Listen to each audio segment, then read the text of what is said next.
The December wind cut through Pine Ridge like a knife through paper, and Sarah Mitchell pulled her threadbare coat tighter as she locked the classroom door for the last time before Christmas break. At 32, she'd spent 8 years teaching 3rd grade in this small Montana town, pouring her heart into every lesson, every struggling reader, every child who needed an extra smile. But tonight, as she watched parents arrive in warm cars to collect their children, their laughter echoing through the parking lot, the familiar ache settled deeper in her chest. She was going home to an empty apartment. No twinkling lights awaited her. No stockings hung above a fireplace. No family gathered around a table laden with holiday food. Sarah had grown up in foster care, bouncing between homes that never quite felt like hers. She'd learned early that Christmas was something that happened to other people, people with roots, with histories, with someone waiting for them. Miss Mitchell. 8-year-old Emma Callahan ran up, her blonde braids flying. Are you coming to our ranch for Christmas? Daddy said I could invite you. Sarah's heart squeezed. She forced brightness into her voice. That's so sweet, Emma, but I'm sure your family wants time together. You have a wonderful Christmas, okay? Emma's face fell, but her father appeared, placing a weathered hand on his daughter's shoulder. James Callahan was a man of few words, a widower who'd been raising Emma alone since his wife died 3 years ago. His ranch sprawled across thousands of acres just outside town, and rumor had it the Callahan family had been Montana royalty for generations. The invitation stands, Miss Mitchell, James said, his deep voice quiet but firm. No one should be alone at Christmas. Sarah shook her head, embarrassed that her loneliness was so transparent. Really, I'm fine. I have plans. It was a lie, and from the way James's gray eyes studied her, he knew it. But he simply nodded, tipped his hat, and led Emma away. That night, Sarah sat in her dim apartment, eating soup straight from the can, trying not to count the hours until school resumed. She'd become skilled at surviving holidays, volunteering at the shelter, watching movies, pretending the silence didn't echo. But this year felt different. Heavier. She was tired of being brave. Her phone buzzed. An unknown number. Miss Mitchell, this is James Callahan. I hope you don't mind Emma giving me your number from the school directory. A pause. I'm going to be direct because that's how I am. Emma told me tonight that she prayed you wouldn't spend Christmas alone. Then she asked me what I was going to do about it. Sarah found herself smiling despite the tears suddenly burning her eyes. She's got her mother's heart, James continued. And she's right. So here's what I'm proposing. Come to the ranch tomorrow. Stay through New Year's if you want. We're not fancy, but we've got room, we've got food, and Emma would be thrilled. No pressure. No pity. Just an open door.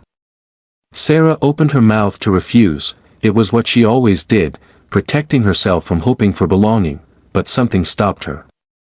Maybe it was the exhaustion of spending another holiday pretending to be okay. Maybe it was the memory of Emma's eager face. Or maybe, just maybe, it was the whisper in her heart that said some invitations were meant to be accepted. I don't want to impose, she said softly. Miss Mitchell, I've got a 12,000-acre ranch and a house with 6 empty bedrooms. The only thing being imposed upon here is common sense if you say no. Despite everything, Sarah laughed. It felt strange, foreign, like a muscle she'd forgotten how to use. Okay, she whispered. Okay, I'll come. She hung up and sat in the darkness, wondering what she'd just agreed to, wondering if she'd just made a terrible mistake, wondering why her heart felt lighter than it had in years.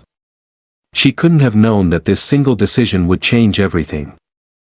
The Callahan ranch took Sarah's breath away. She drove through the gate the next morning, following James's directions down a winding road flanked by snow-dusted pines. The main house emerged from the landscape like something from a dream, a sprawling log structure with wide porches, smoke curling from 2 chimneys, and windows that glowed with golden light. Emma burst through the front door before Sarah could even park, racing across the snow in bare feet. You came. You really came. Emma Callahan, get back inside before you freeze. James appeared in the doorway, shaking his head, but Sarah caught the smile tugging at his lips. Inside, the house was warm and lived in, with worn leather furniture, family photos covering the walls, and the scent of pine and cinnamon hanging in the air. But it was the people gathered in the kitchen that made Sarah stop short. Miss Mitchell. Her student, Tommy Rodriguez, waved from the kitchen table.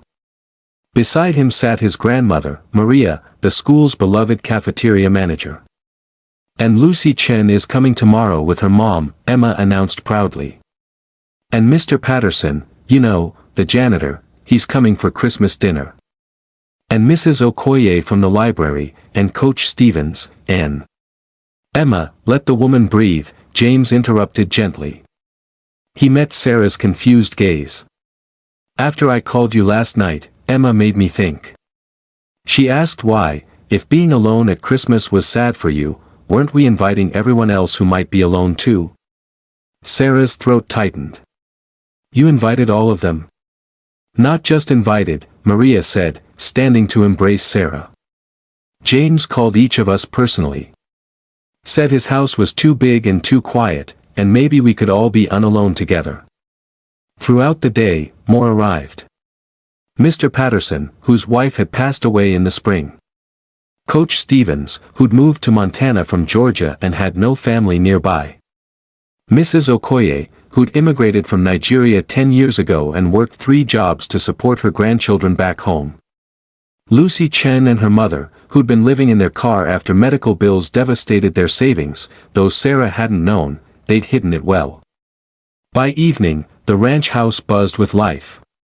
The quiet rooms filled with laughter and conversation. In the kitchen, Maria taught Mrs. Okoye her tamale recipe while Lucy's mother shared traditional Chinese cooking techniques.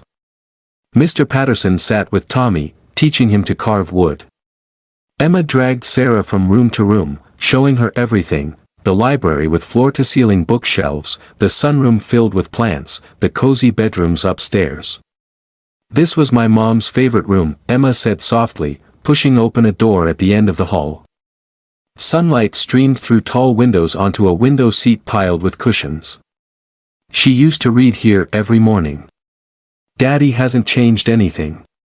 Sarah's heart ached for this little girl who understood loss too well. She would have liked you, Emma continued. Daddy says you're the best teacher I've ever had. He says you see kids the way they need to be seen. That evening, as Sarah helped set the long dining table, extended to its full length to accommodate everyone, James appeared beside her with plates. Thank you for coming, he said quietly. And for inspiring this. Emma was right. This house has been too empty for too long. James, this is incredibly generous, but I want to show you something. He led her to the study, where papers covered the desk. These are deed transfers, trust documents, partnership agreements. He took a breath. Miss Mitchell, Sarah, I've been thinking about this for a while now. This ranch is too much for one person. This house holds too many memories for just 2 people rattling around in it. Sarah frowned, not understanding. I'm not getting any younger, James continued. And I've realized something. The Callahan legacy isn't about land or cattle or money. It's about what we do with what we've been given. He met her eyes, and Sarah saw something there that made her heartbeat quicken. I want to tell you about an idea I have, he said. And I very much hope you'll say yes. James gestured for Sarah to sit in one of the leather chairs facing the fireplace. He settled across from her, his weathered hands clasped, his expression serious but gentle. 3 years ago, when Helen died, I thought my life was over, he began. This ranch, this house, it all felt like a tomb. I kept it running for Emma, but I was just going through motions. Then this year, watching you with the kids at school, seeing how you treat every single one like they matter, like they're worthy of love and attention. He paused. You gave Emma something I couldn't. You gave her joy again. Sarah's eyes filled with tears. She's an extraordinary child. She is. And she's got her mother's instincts about people. James leaned forward. Sarah, I know we barely know each other. This might sound crazy. But Emma asked me a question last night that I couldn't shake. She asked why, if I had all this space and all these resources, was I keeping it just for us when there were people like you who needed a home? James, I don't need. Please, let me finish. His gray eyes held hers. I've spent the last month meeting with lawyers and financial advisors. I want to turn this ranch into something more. A place where people who've fallen through the cracks can find solid ground. Where foster kids aging out of the system have somewhere to land. Where teachers like you, who give everything to others, have a home base they can count on. Sarah's mind reeled. What are you saying? I'm saying I want to deed you half this property. Make you a full partner in transforming it into a community, a chosen family for people who need one. He pulled out documents. I've already set up a foundation. The ranch will generate enough income to sustain itself and everyone who lives here. We'll create job training programs, educational opportunities, a genuine support system. James, I can't accept, this is your family's legacy. Exactly. And I'm choosing what that legacy becomes. His voice grew passionate. My great-grandfather built this ranch with nothing but determination and hope. He created something that sustained his family for generations. Now it's my turn to decide what sustains future generations. And I choose people over profit. I choose community over isolation. Sarah stood, pacing to the window. Below, she could see Emma teaching Tommy how to build a snowman while Maria and Mrs. Okoye watched from the porch, laughing. Lucy's mother had her arm around Coach Stephen's shoulders as he wiped away tears. Why me? Sarah whispered. You could find someone more qualified, someone with experience running programs like this. Because you already know how to build a family from nothing, James said, standing beside her. Every day in that classroom, you create belonging for kids who feel invisible. You see people, Sarah. Really see them. That's not something you can train. That's a gift. Sarah turned to face him, her heart hammering. This is too much. I'm just a teacher with no savings, no connections, no. You're a woman with an enormous heart and the courage to show up even when it hurts, James interrupted gently. That's worth more than any amount of money or connections. For the first time in her life, Sarah let herself imagine it. A real home. Not just a place to sleep, but a place to belong. Not just for her, but for others like her, people who'd been told they didn't fit, who'd learned to make themselves small, who'd stopped hoping for a seat at the table. I need time to think, she said finally. James nodded. Of course. Stay through Christmas. Meet with my lawyers if you want. Ask questions. There's no pressure. But Sarah? He touched her shoulder gently. Whatever you decide about the partnership, you're welcome here. This is your home now, if you want it to be. That part isn't conditional on anything. Sarah couldn't speak past the lump in her throat. She simply nodded. That night, lying in the beautiful guest room with its soft sheets and warm quilts, Sarah stared at the ceiling and let herself cry. Not from sadness this time, but from the terrifying, exhilarating possibility that maybe, just maybe, she'd finally found where she belonged. Christmas morning dawned clear and bright, sunlight turning the snow-covered ranch into a field of diamonds. Sarah woke to the sound of laughter and the smell of coffee, and for a moment, she forgot where she was.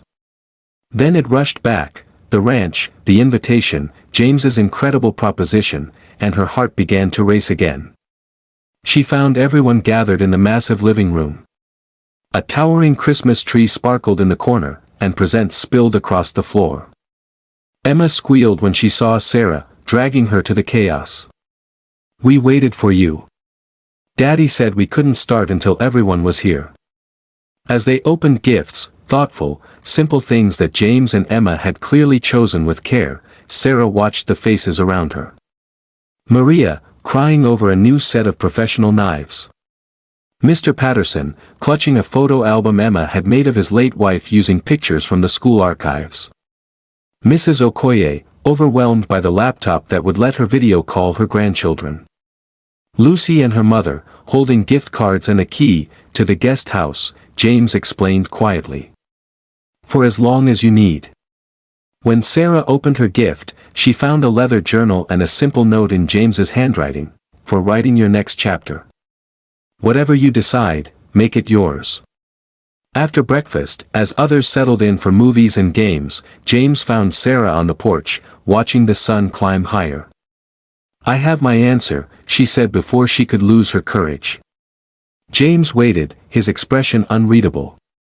Last night, I realized something. I've spent my whole life afraid to want things because wanting led to disappointment. I learned to make myself small, to need nothing, to depend on no one. Her voice cracked. But that's not strength. That's just survival. And I'm tired of surviving. She turned to face him. I want to do this. I want to help build what you're imagining. Not because I need saving, but because I finally understand what I'm supposed to give. All those years of feeling like I didn't belong anywhere. That wasn't wasted. That was preparation. I know what it feels like to be on the outside. I know what people need when they're trying to find their way home. James's face broke into a smile that transformed him. You're sure? Terrified, but sure. Sarah laughed, tears streaming down her face. I've never been more terrified or more sure of anything in my life.